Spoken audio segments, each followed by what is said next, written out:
Hello साथियों, आज हम फिर आपके सामने एक हिंदी की बहुत ही महत्वपूर्ण वीडियो लेकर आए हैं। ये वीडियो 15वीं वीडियो है। इससे पहले हमने समास के बारे में अध्ययन कराया था। आज हम अलंकार के बारे में आपको बताने जा रहे हैं। चलिए अलंकारिक के बारे में आपको समझाते हैं। अलंकार काव्यों की सुंदरता बढ़ाने वाले यंत्रों को ही अलंकार कहते हैं। जिस प्रकार मनुष्य अपनी सुंदरता बढ़ाने के लिए विभिन्न आभूषणों का प्रयोग करते हैं, उसी तरह काव्यों की सुंदरता बढ़ाने के लिए अलंकारों का उपयोग किया जाता है। अलंकार के भेद। अलंकार के 4 भेद होते हैं। नंबर 1 शब्दालंकार, नंबर 2 अर्थालंकार, नंबर 3 उभयालंकार और नंबर 4 पाश्चात्य अलंकार। मुख्य रूप से अलंकार के 2 भेद होते हैं, शब्दालंकार और अर्थालंकार। शब्दालंकार। शब्दालंकार के 3 भेद होते हैं, अनुप्रास अलंकार, यमक अलंकार और श्लेष अलंकार।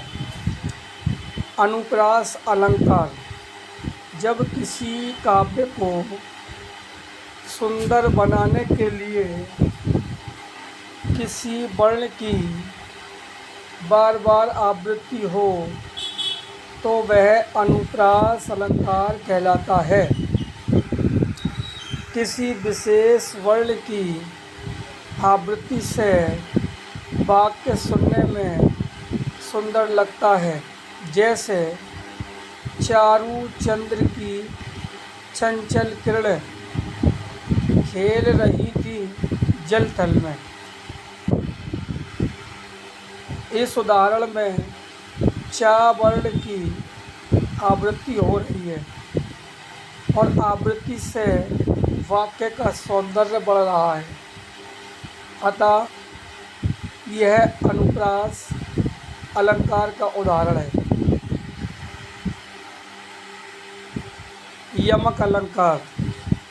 जिस प्रकार अनुप्रास अलंकार में किसी एक वर्ण की आवृत्ति होती है, उसी प्रकार यमक अलंकार में किसी काव्य का सौंदर्य बढ़ाने के लिए एक शब्द की बार बार आवृत्ति होती है।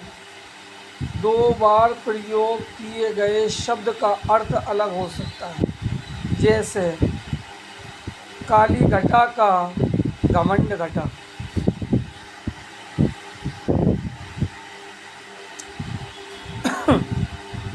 यहाँ घटा शब्द की आवृत्ति भिन्न भिन्न अर्थ में हुई है।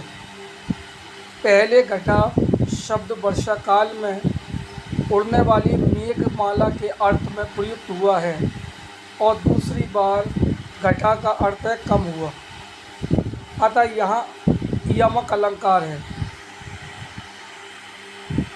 श्लेष अलंकार।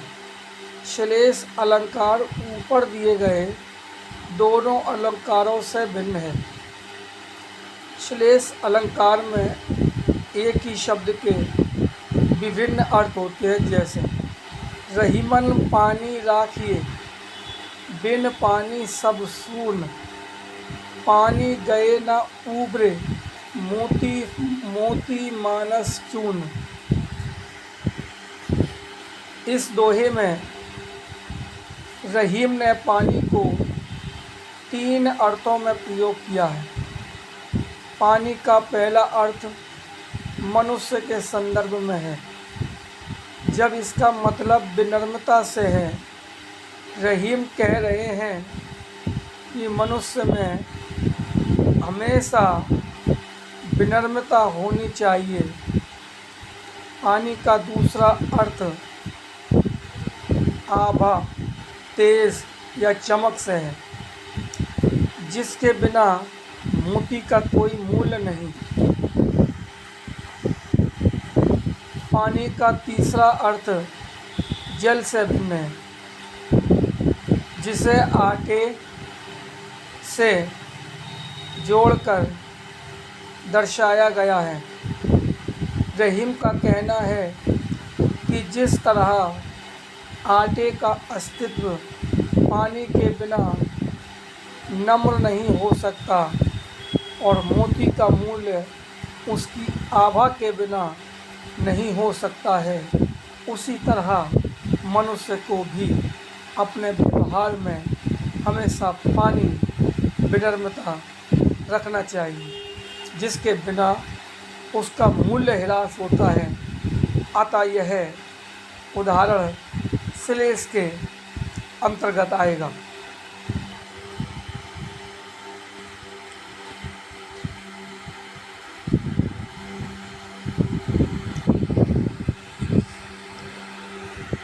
अर्थालंकार। अर्था के भेद। अर्थालंकार के 5 भेद होते हैं। उपमालंकार, रूपक अलंकार, उत्प्रेक्षा अलंकार, अतिशयोक्ति अलंकार, मानवीकरण अलंकार। उपमा अलंकार। जब दो भिन्न वस्तुओं में समानता दिखाई जाती है तब वहाँ उपमा अलंकार होता है। उपमा अलंकार में 4 बातें होती हैं। उप में उपमान, साधारण धर्म और वाचक। उप में जिसका वर्णन किया जाता है या जिसकी तुलना की जाती है उसे उपमेय कहते हैं। उपमान जिससे तुलना की जाती है उसे उपमान कहते हैं। जिस गुण, दोष या विशेषता की तुलना की जाती है उसे साधारण धर्म कहते हैं। तुलना का बोध कराने वाला शब्द वाचक शब्द कहलाता है। उदाहरण: पीपल, पात, सरिस, मंडोला। इस उदाहरण में मन को पीपल के पत्ते की तरह हिलता हुआ बताया जा रहा है।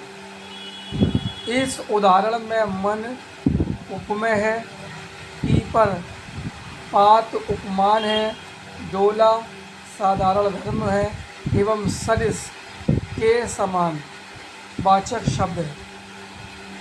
जब दो वस्तुओं की उनके एक समान धर्म की वजह से तुलना की जाती है तब वहाँ उपमा अलंकार होता है। रूपक अलंकार। जब उपमान और उपमेय में अभिन्नता या अभेद दिखाया जाए तब यह रूपक अलंकार कहलाता है। जैसे मैया मैं तो चंद्र खिलौना ले हूँ। इस उदाहरण में चंद्रमा एवं खिलौने में समानता न दिखाकर चांद को ही खिलौना बोल दिया गया, अतः यह रूपक अलंकार होगा। उत्प्रेक्षा अलंकार। जहाँ उपमेय में उपमान के होने की संभावना का वर्णन हो तब वहाँ उत्प्रेक्षा अलंकार होता है। यदि पंक्ति में मनु, जनु, जनहु, जानो, मानहु, मानो, निश्चय, ईव, ज्यों आदि आता है, वहाँ उत्प्रेक्षा अलंकार होता है। जैसे ले चला साथ मैं तुझे कनक, ज्यों भिक्षुक लेकर स्वर्ण। इस उदाहरण में कनक का अर्थ धतूरा है। कवि कहता है कि वह धतूरे को ऐसे ले चला मानो कोई भिक्षु सोना ले जा रहा हो। काव्यांश में ज्यों शब्द का इस्तेमाल हो रहा है एवं कनक उपमेय में स्वर्ण उपमान के होने की कल्पना हो रही है, इसलिए यह उदाहरण उत्प्रेक्षा अलंकार के अंतर्गत आएगा। अतिशयोक्ति अलंकार: जब किसी बात का वर्णन बहुत बड़ा चढ़ाकर किया जाए तब वहाँ अतिशयोक्ति अलंकार होता है। जैसे आगे नदियाँ पड़ी अपार, घोड़ा कैसे उतरे पार, राणा ने सोचा इस पार, तब तक चेतक था उस पार।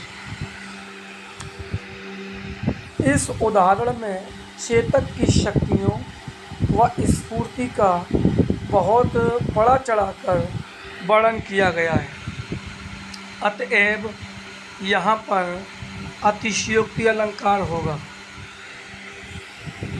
मानवीकरण अलंकार: जब प्राकृतिक चीज़ों में मानवीय भावनाओं के होने का वर्णन हो तब वहाँ मानवीकरण अलंकार होता है। जैसे फूल हंसे कलियाँ मुस्कुराईं, इस उदाहरण में फूलों के हंसने का वर्णन किया गया है जो मनुष्य करते हैं, अतएव यहाँ मानवीकरण अलंकार है। साथियों, आज के लिए इतना ही। अब मिलेंगे अगली वीडियो में। आपका धन्यवाद।